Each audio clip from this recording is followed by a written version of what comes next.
These talks are designed to be a bit more informal, although we have a lot of material to cover. And I'll tell you right now, as we move through the lecture material, as the saying goes, you're going to feel like you're drinking out of a fire hose. But this is designed to give you a lot of content, and there is more here for you to think about and reflect upon as you go home. And I hope I've given you a lot of quotes and a lot of references in my notes for you to go back home and work through this material in your parishes. The priest and clergy are welcome to use this material. What I've done is I've distilled down basically a course I teach in the seminary on liturgics. Okay, so a lot of the same material that they get in seminary is being covered in this course. I've pitched it at the college and the graduate school level, so that may challenge you a little bit, but I think you're up to it. You can ask questions at any time as we go through. Just keep in mind that I have a lot of material I'm trying to work through, so I may say, we got to stop this discussion now and move on. Don't take that personally. It's just we're trying to get through the material. All right? So let's begin with the first talk, which is called The Language of Liturgy, the Grammar of the Language. Well, the liturgies of the Church are not the dead faith of the living. According to Jaroslav Pelikan, they are the living faith of the dead. And what you just experienced by way of worship is the living faith of those who've gone before. Generation X is very interesting. You're part of that generation. Thank God we've gotten past the baby boomers, although you still have to live with some of their lunacy. But Generation X really wants to anchor itself in the liturgies of the great churches. Just recently, in the Dallas Morning News, there was a fascinating article in the newspaper, and it's entitled The Awe of Tradition. And basically the article is about how the Generation X is returning to more traditional churches. Listen to the subtitle in this article that was in the Dallas Morning News. Tired of the happy, clappy modernism taking root in the churches? You do have a choice. Find a path to truth through the rites of the past. The article concludes, everything old is becoming new again. So that your generation, many in your generation, really want more than the happy, clappy service. And I suppose that the reason you're here today is you are part of that group. Church growth experts say that probably 51% of the population really prefers traditional. And I was at a seminar once, church growth seminar, and they were really pitching us to ditch traditional worship. And somebody asked, well, does anybody in the population still like traditional worship? And the speaker said, oh yeah, more than half the population prefers traditional worship. And so I said, then help me understand this. You are basically telling us to ditch that which over half the population still prefers? And the guy said, yes. And he could not give me any rational explanation as to why, other than he thought this was where the culture was and was going. Well, lo and behold, just like on every other fad we have seen come and go in our culture, the whole emphasis on moving away from the traditional is a fad that may be going. Now, no doubt a certain amount of the population is going to prefer the contemporary. But what I want us to understand is that a huge part of the population, and from what we hear about what's happening in Generation X, they prefer the traditional, the time-proven ancient traditions and liturgies of the historic church. So I think we're safe in staying where the wisdom of the church has been over the ages. Let me share with you a poem. It's called Church Going by Philip Larkin.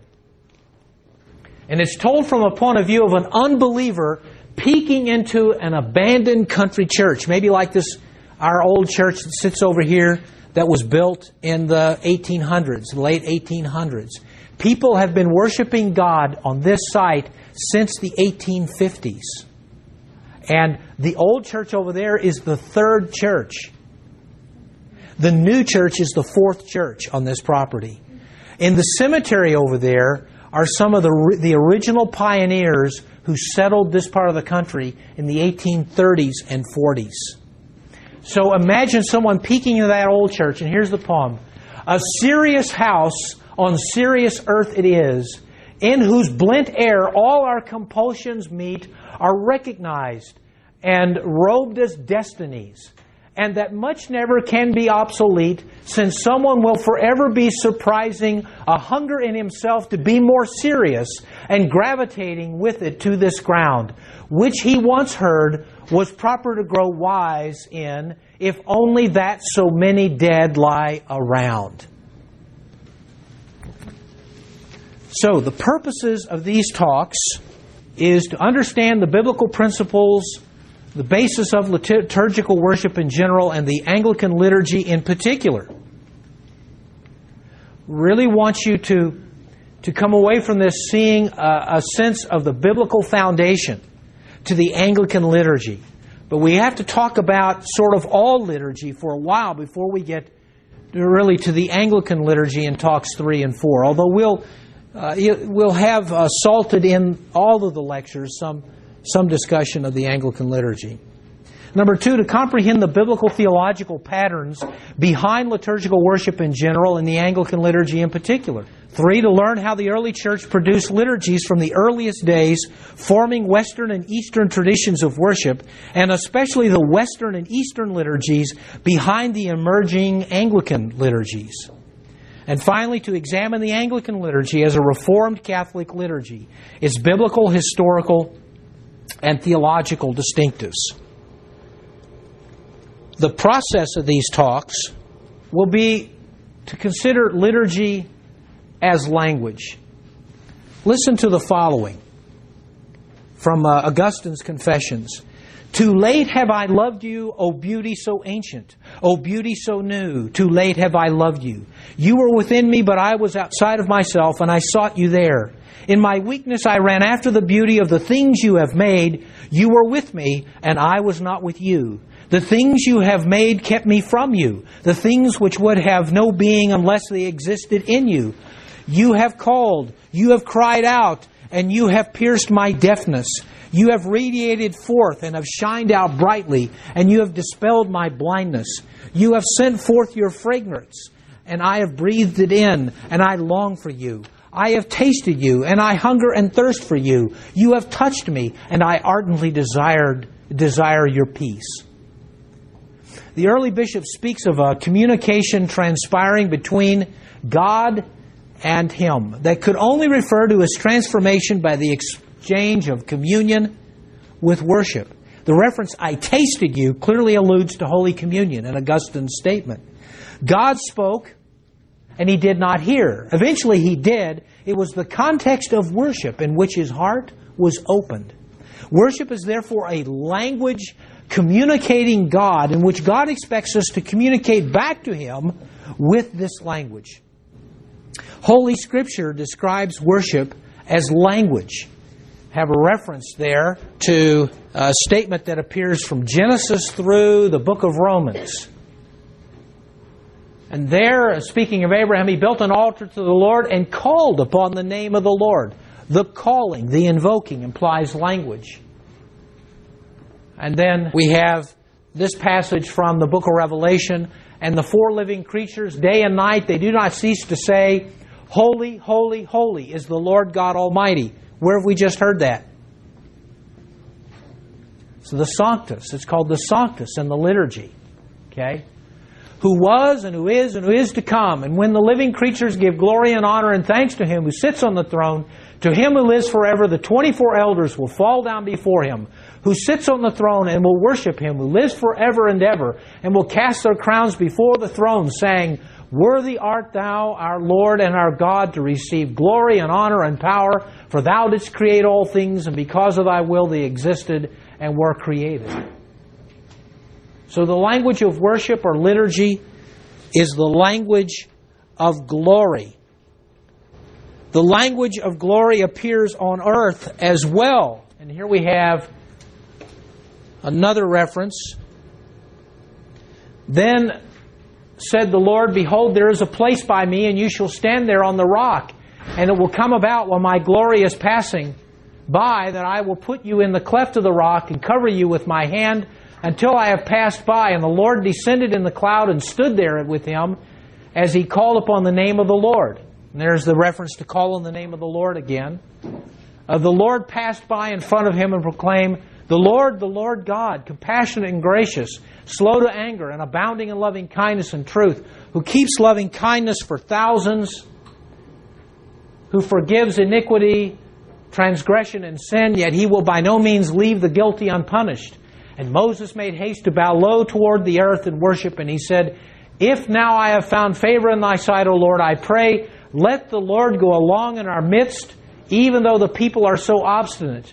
And do thou pardon our iniquity and our sin. Take us as thine own possession. Then God said, Behold, I'm going to make a covenant before all you people, which is Exodus 33, verses 21. Exodus 33, 21 through 34, 10.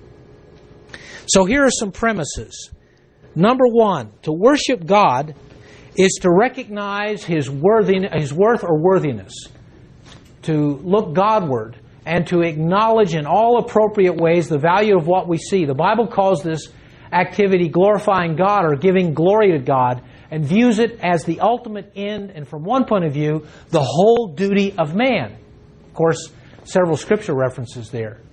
Scripture views the glorifying of God as a sixfold activity, praising God for all that He is and all His achievements, thanking Him for His gifts and His goodness to us, asking Him to meet our own and others' needs, offering Him our gifts, our service, and ourselves, learning of Him from His Word, read and preached, and obeying His voice, telling others of His worth, both by public confession and testimony to what He has done for us.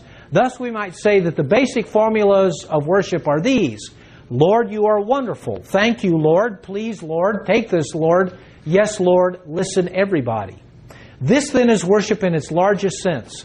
Petition as well as praise, preaching as well as prayer, hearing as well as speaking, actions as well as words, obeying as well as offering, loving people as well as loving God. However, the primary acts of worship are those which focus on God directly. And we must not imagine that work for God in the world is a substitute for direct fellowship with Him in praise and prayer and devotion. That quote comes from James I. Packer in his book, Your Father Loves You, page 15. And then we have this Old Testament reference, which is a very foundational Old Testament passage for getting to the biblical and the biblical theological rationale of worship. It reads, In the year of King Uzziah's death, I saw the Lord sitting on a throne lofty and exalted, with the train of His robe filling the temple. So the presence of God coming into the place of worship is portrayed as like a long cloak. That's behind the symbolism of priests and bishops wearing a cope. The garment that I processed in with is called a cope. And it symbolizes the train of the Lord, His glory presence moving in the midst of the people. Okay, so seraphim stood before Isaiah, each having 6 wings. With 2, he covered his face. And with 2, he covered his feet. And with 2, he flew. And one called out to the other and said, Holy, holy, holy is the Lord of hosts. There's your Sanctus again. Isaiah, the book of Revelation. So Old Testament, New Testament, we have the same pattern of glory taking place. The whole earth is full of His glory, and the foundations of the thresholds trembled at the voice of Him who called out while the temple was filling with smoke. And then I said, Woe is me, for I am ruined, because I am a man of unclean lips, and I live among a people of unclean lips. For my eyes have seen the King, the Lord of hosts. Then one of the seraphim flew to me with a burning coal in his hand, which he had taken from the altar with tongs. And he touched my mouth with it and said, Behold, this has touched your lips, and your iniquity is taken away, and your sin is forgiven. From Isaiah 6, verses 1 through 7. The second premise, not only is our first premise that basically worship is entering into the glory of God. Entering before the glory of the Lord. The second premise is that heaven is the model of earth. On earth, as in heaven, according to the Lord's Prayer, provides the basic paradigm for worship. In fact, for all of life. What happens in heaven is to be the guide for us on earth. So if we see the glory of God filling heaven, coming down to earth, then we can look into heaven, we can see what they're doing in heaven around the throne of God, and we have the rationale for all the ancient liturgies of the church. We look into heaven. Heaven is a model for earth, so therefore we create liturgies based on the liturgy of heaven, the liturgy of glory, if you will. God comes to meet humanity at a certain place, revealing His glory presence. Humanity gets low and worships God in all of His glory with an exchange of verbal and physical language, body language. So you look at biblical and liturgical worship, it involves speaking, but it also involves actions, symbols, a plethora of communication going on. Third, just as language has grammar and syntax, dialect and accent, so does the liturgical language of glory. So we're going to use the model of language to help us understand this liturgy, this worship of glory. And all language starts with grammar. So we're going to look at the grammar, the basic grammatical principles of worship in this talk, and cover them, cover as many of them as we can. It'll probably overlap a little bit into our second talk.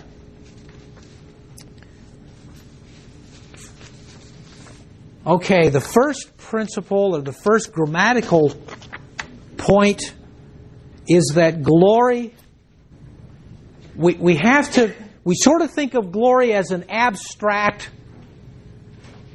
entity out there. Some people think of glory as kind of a vapor. But we have to think of glory from a biblical point of view. In the Holy Scriptures, glory is organized space around the throne of God. So we start with a quote from a writer named Meredith Kline. This is very foundational to everything that we're going to say about liturgy. And a lot of people who think of the glory as kind of a vapor, a very subjective thing, they never quite get liturgy. But if you understand principally what the glory of God is, you can't escape liturgy.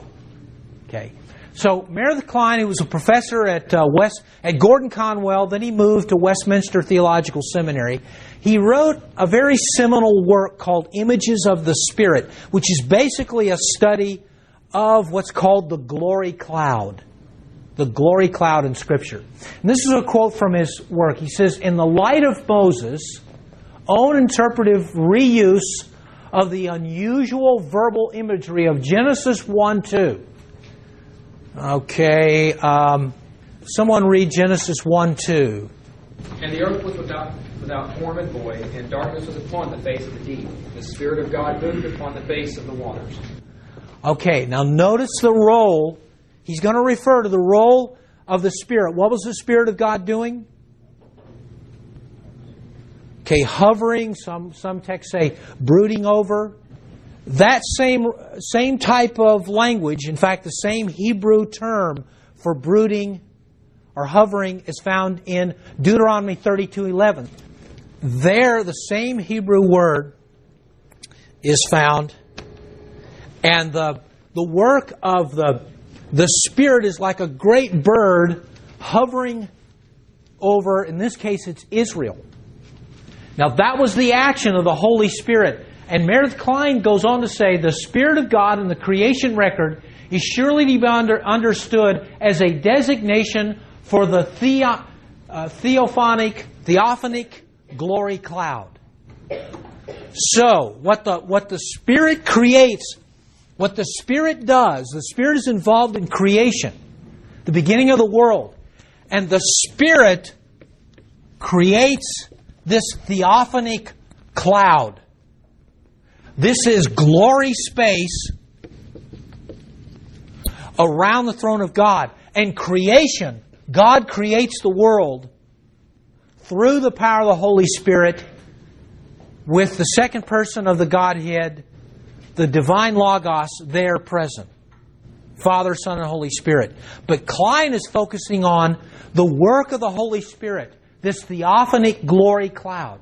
And then he goes on, there is indeed a considerable amount of biblical data that identify the glory cloud as peculiarly a manifestation of the Spirit of God.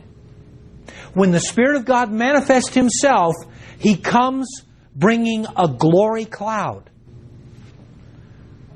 Here we will cite only a few passages where the functions performed by the glory cloud are attributed to the Spirit. And then he gives you several references. We'll not look at all of those now. And mention the correspondence of the work of the Holy Spirit at Pentecost. How did the Holy Spirit come at Pentecost? Cloven tongues of fire. The glory cloud came down on the temple, and lighted on the apostles. It's this theophanic cloud that the Spirit brings. You see, the Holy Spirit creates an environment of glory. It creates sacred space. That's what the Holy Spirit creates. Also to the function of the glory cloud at the Exodus. Anybody remember the Exodus story? How was Israel led in the wilderness? Yeah, pillar of fire at night, and what during the day? A cloud, a great cloud over Israel. So here you have the cloud and the fire presence of the Holy Spirit. Think of what happens at Pentecost. It was the same Holy Spirit. And also, very importantly for us in our study of worship, what does Kline say? And at the creation of what? The tabernacle. So the Holy Spirit, when God tells them how to build a place of worship, the Holy Spirit comes and fills it with the glory, with His glory presence, creating this theophanic cloud that I'm calling glory space. So think of the glory of God as ordered space around the throne of God. How many of you have heard of a Christian writer named Charles Williams? Who can tell me who Charles Williams was? C.S. Lewis thought highly of him? Yes. Why? Yes, he was one of the Inklings. He was somewhat of a mentor to C.S. Lewis. Tremendous if you want to engage some fascinating reading. He was one of the first science fiction types of writers. Christians were very much involved in fantasy, early fantasy and science fiction writing. Charles Williams wrote 7 classic stories. Just unbelievable. I mean, they're full of more theological implication than C.S. Lewis.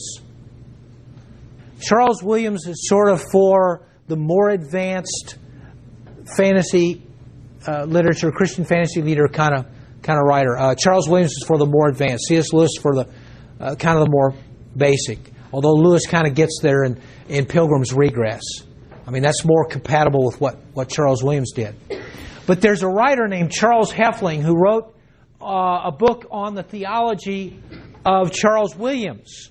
Now listen to this quote, and if you've read Charles Williams, you'll pick up on how he portrays the glory of God.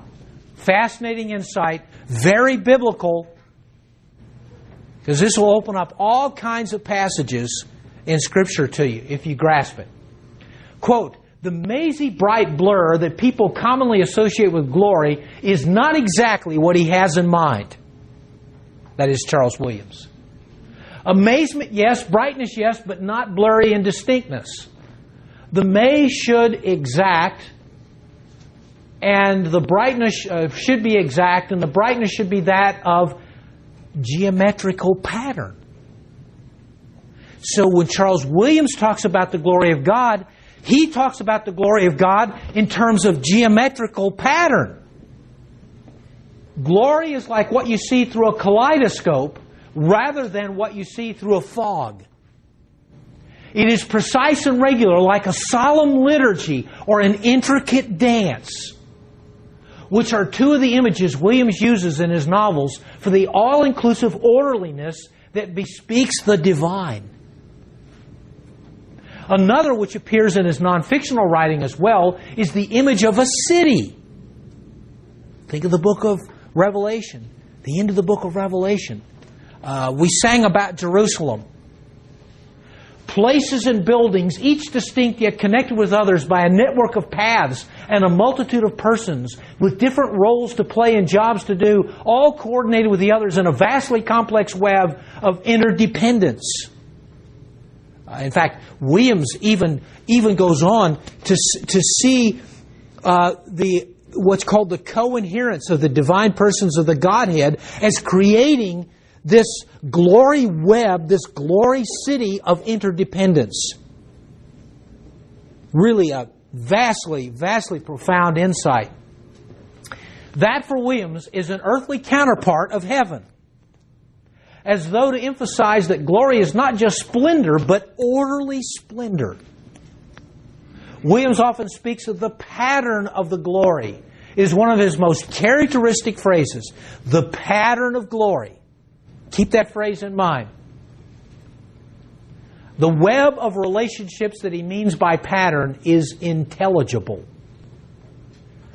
Okay, think of Revelation 4:8 through 11 with the centrality of God, because when we look at this glory pattern in Scripture, it's given to us in places like Isaiah 6, Ezekiel 1, Revelation 4 and 5.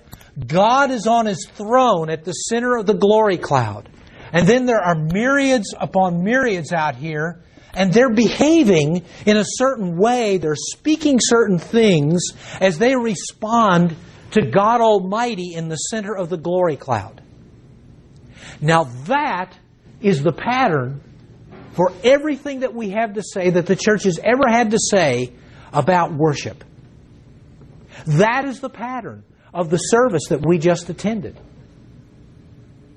In fact, everything has been laid out in that church over there, and all historic churches that there was some theological forethought applied to.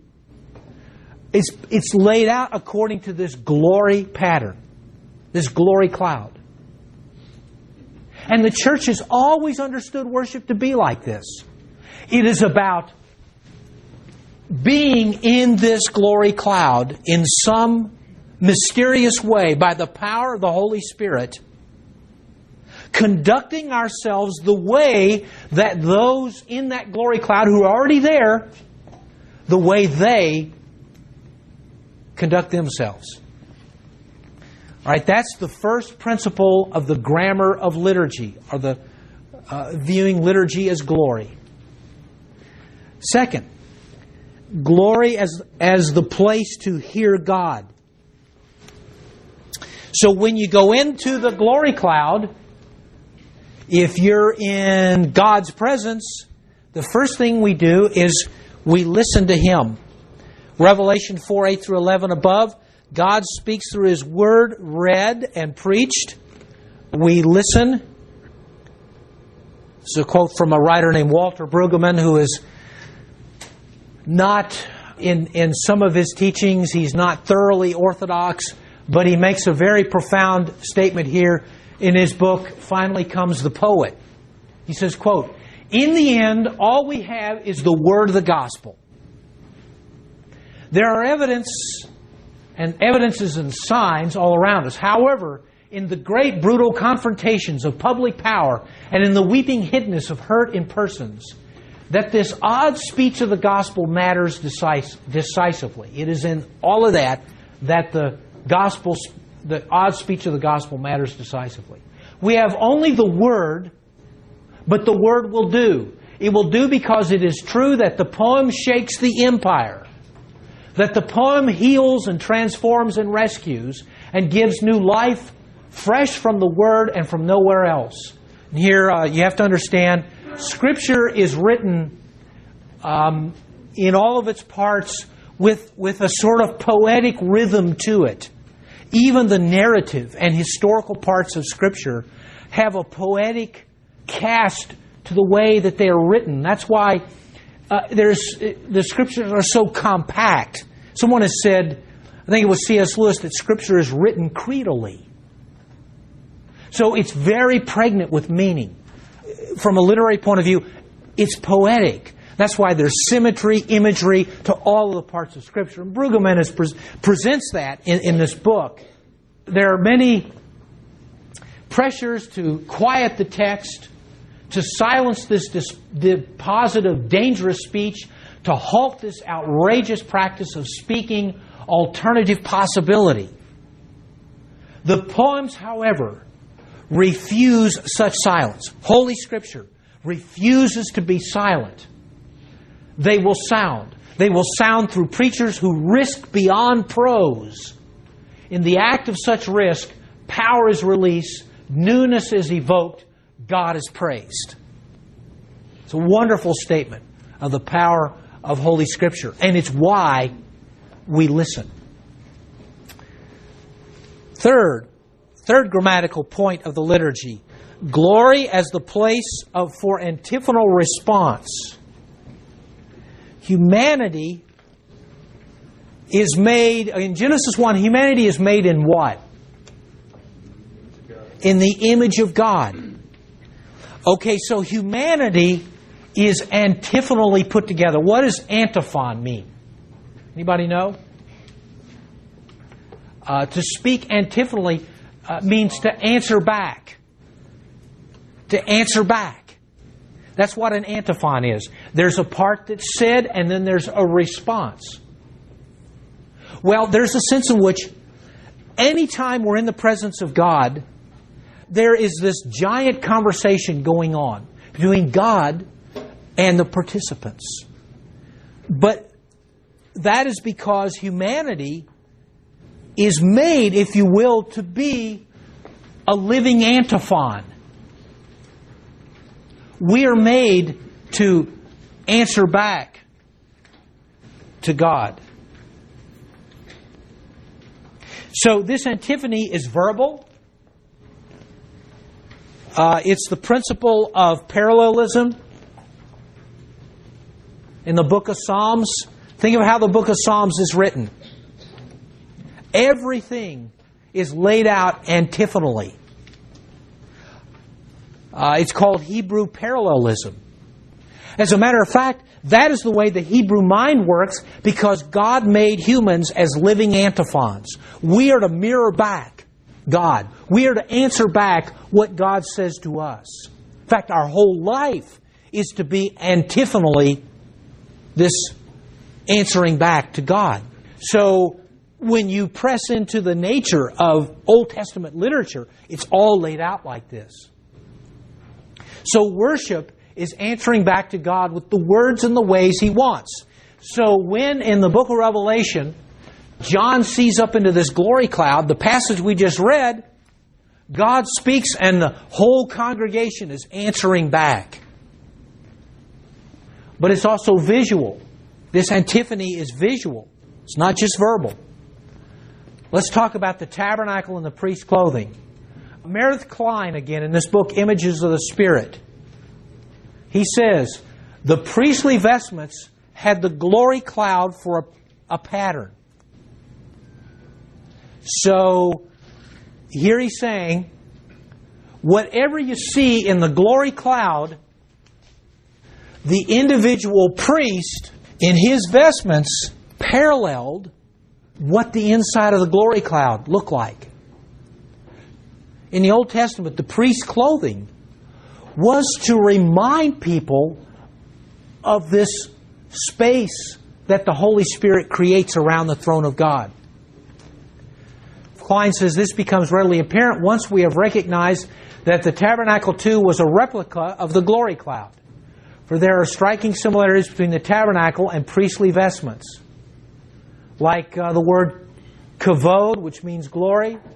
The term tiperet is used for the glory theophany and for the throne site where the glory abides, where a heavenly or earthly sanctuary or ark, whether one of those. It was in Aaron's turban, which is denoted by a noun formation pe'er of the same root as tiperet. So here you have these two terms used for glory, and when you look at the headpiece that Aaron wore, it's from the same root word as glory. And so the character of his vestments as godly beauty came to crowning expression. The flame-hued linen of the priestly garments evidenced that fact that they were a scaled-down version of the tabernacle, as well as a symbol of the glory himself. So when you look at the rationale behind the clothing that clergy wear, whether Old Testament or New Testament, it goes back to the glory cloud. And what's happening? The clothing is to remind us of the realities of the glory cloud presence. In fact, in Scripture, there is a relation between calling and clothing. God, in a broad sense, in a general sense, He calls us to wear our calling. We are called as Christians. In the New Testament it says, when we're baptized, we put on Christ. There's that clothing language. So we are to wear Christ in our life. And in a very specific way, the clergy wear clothing that remind us of our calling as Christians. And so all the symbolism of the vestments, it goes back directly to who Jesus is, what Jesus did. For example, the cloth that ministers wear around their neck is called a stole. And that stole symbolizes the yoke of Jesus Christ. Because in the Gospels, Jesus said, "My yoke is what? Light. Light, yeah. And when the minister wears that stole, he's reminded that he's supposed to be yoked to Jesus Christ. That whatever he does, whatever he says, it is to be like a window into Christ. He is to be an icon of Jesus. But secondly, it's to remind the congregation that they are to be yoked to Jesus Christ. Right? The fourth grammatical principle of the liturgy is that glory is a holy place demanding holy behavior. One of my former professors, Alan Ross, who went to Cambridge and studied Old Testament and became Anglican. He taught at Trinity Episcopal School of Ministry, now teaches at Beeson Divinity School in Birmingham, Alabama. But he's written a fascinating book called Recalling the Hope of Glory. And basically it's a biblical study of worship. This book is devoted to a study of the biblical theology of worship. Okay, wherever God's presence dwells is a holy place, a sanctuary. Of course, God is everywhere, but the dwelling place for the Lord refers to the place God chose to be with and meet His people in a special way. The word mishkano, dwelling place, plural, has traditionally been translated tabernacle, referring to the tent spread over the wooden framework and walls of the holy place. So where God meets His people, He creates a holy space. And that presence of God demands viewing the place of worship as God's house or sanctuary. You know, if this is really happening in worship, if we are going into the glory cloud in some special way, then what does that require of our behavior? Our behavior in our lives is supposed to image. It's supposed to be, again, a living antiphon, answering back to the holiness of God. If we're going to sing, holy, holy, holy, the meaning of that is we are to live it in our lives. It's a great contradiction. If we know all of this about the liturgy and the worship of God, and we have this high understanding of the biblical imagery and symbolism, if our lives are not consistent with what we know to be true is happening in worship. That's why today in the modern Episcopal Church, it is such a contradiction to see what's going on in that church and really the Western church and Western culture. Well, we come now to E. Another grammatical principle of worship. Glory as the place for getting low before God. You know, of course, in our tradition we have a strong emphasis on kneeling, don't we? And I'm always piqued by people, sometimes biblical scholars, who ask, well, what's the rationale for kneeling? It blows my mind because if you look up the words for worship, just get a concordance out and look up the words for worship. Basically, every word for worship means to get low before God. I mean, there's a sense in which you could say what worship is all about is getting low before God. So my question really is, if you don't kneel, then how do you get low before God? But let me quote here from Alan Ross again. He says, in the Old Testament worship is the translation of a word that means bow oneself down to the ground. Hishtakhava. Job's troubles prompted him to worship.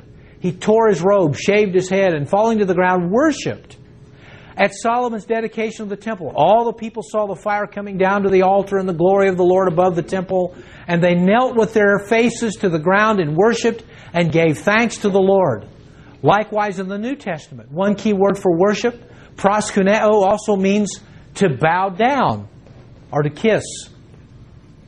The word can be used for the simple act of kneeling before someone who is respected or revered, but it can also indicate the sense of full worship, as with the obeisance of the wise men before the holy child. Or when the disciples in the boat worshiped Jesus after He walked on the water. Or when the woman clasped the feet of the resurrected Jesus and worshipped Him. We've got a stained glass window based on this scene in the chapel, the side chapel in the church. Thus, both Testaments use words for bowing down and giving homage to mean worship in general. To bow down before someone, a king or God, is to show adoration, devotion, submission, and service. And by the physical act of bowing, the object of the veneration appears higher and so is exalted. And so when the Bible describes people bowing down before the Lord, it usually means more of what that particular posture represents. This was one posture that would be clearly understood.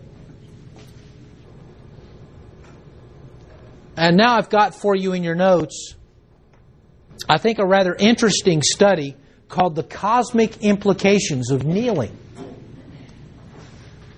It says, if we look at history, we can see that the Greeks and Romans rejected kneeling. Pagans in the ancient Greco-Roman world detested kneeling. In view of the squabbling, partisan deities described in mythology, this attitude was thoroughly justified. It was only too obvious that these gods were not God, even if you were dependent on their capricious power, and had to make sure that whenever possible you enjoyed their favor. And so they said that kneeling was unworthy of free men. This was the pagan secular view. unsuitable for the culture of Greece, something the barbarians went in for. Plutarch and Theophrastus regarded kneeling as an expression of superstition. Aristotle called it a barbaric form of behavior in his classic work on rhetoric. St. Augustine agreed with him in a certain respect, referring to the false gods who were only the mask of demons, who subjected men to the worship of money and to self-seeking, thus making them servile and superstitious. He said that the humility of Christ and His love, which went as far as the cross, have freed us from these powers. We now kneel before that humility. The kneeling of Christians is not a form of enculturation into existing customs. It is quite the opposite. It is an expression of Christian culture which transforms the existing culture through a new and deeper knowledge and experience of God. When we kneel, we are participating in a distinctly Christian culture because it is not part of the pagan culture. It has never been part of the pagan culture. And so one of the ways we resist enculturation into paganism is by kneeling in worship, because it's part of our Christian culture. Kneeling does not come from any culture. It comes from the Bible and its knowledge of God. The central importance of kneeling in the Bible can be seen in a very concrete way. The word proskunane, which you already looked at somewhat, to worship alone occurs 59 times in the New Testament, 24 of which are in the Apocalypse, St. John, the book of the heavenly liturgy, which is presented to the church as the standard for her own liturgy. In saying this, we come to the typical gesture of kneeling on one or both knees. In the Hebrew of the Old Testament, the verb barak, to kneel, is cognate with the word barak, knee. The Hebrews regarded the knees as a symbol of strength. Okay, this was viewed as that which that part of the leg which when straightened would hold the body up. To bend the knee is therefore to bend our strength before the living God, an acknowledgement of the fact that all that we are, we receive from Him. We're getting to another critical point that so many who talk about liturgy, they fail to discuss. If you hear a study of liturgy and it does not talk about humility or the role of humility, it's seriously lacking. Because that's what it's all about. If we enter God's glory cloud, then what we must do is humble ourselves in His presence. For me, the most important passage for the theology of kneeling will always be the great hymn of Christ in Philippians 2, 6 through 11. The hymn presents Christ as the antitype of the first Adam, while the latter high-handedly grasped at likeness to God. Christ does not count equality with God, which is His by nature, a thing to be grasped. But what does Christ do? He humbles Himself unto death, even death on the cross. It is precisely this humility which comes from love that is the truly divine reality and procures for Him the name which was above every name, that what? At the name of Jesus, every knee should bow, in heaven and on earth and under the earth. And St. Paul says that even in hell, they're made to kneel, to bow at the name of Jesus. The Christian liturgy is a cosmic liturgy precisely because it bends the knee before the crucified and exalted Lord. Here is the center of authentic culture. The word culture, by the way, it comes from what? It comes from cultus, Latin, which means to worship. What we know of as Christian culture is centered in worship. And the culture of worship is based on kneeling and getting low before God. There is a sense in which you could say, in fact, there's a book that's been written, that worship is bowing before God. based on the study of the words. The culture, it is the culture of truth here. The humble gesture by which we fall at the feet of the Lord inserts us in the true path of life of the cosmos. I should like to make just one more remark. The expression used by St. Luke to describe the kneeling of Christians, "Thais ta ganata." And by the way, in Luke, the Gospel of Luke, you could say one of the major themes is the theology of kneeling in the Gospel of Luke. But that phrase, "Thais ta ganata," bowing the knees, bending the knees, is unknown in classical Greek. It means you don't find that expression in classical Greek. It's only found in the New Testament.